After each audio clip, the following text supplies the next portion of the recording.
Hello guys, welcome back to my channel. Today I will show you how you can restore WordPress website from a backup in Hostinger. First you need to log in and then go to website, and from here select your website and click manage, and on the left panel here you can see files. Click on this, and here backup, click on this. Now here you can see 4 different options. So we are gonna restore our website, so that's why we are going to choose this, select, and here you can choose your backup version.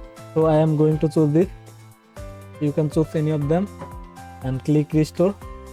Click on this tick mark and click restore, and this will take 10 to 15 minutes, and you can close this window. So after 10 to 15 minutes later, just check your website and it will be restored. So this is how you can restore WordPress website from backup in Hostinger. Thanks for watching. If this video helped you, please do subscribe and hit the like button. See you in the next video.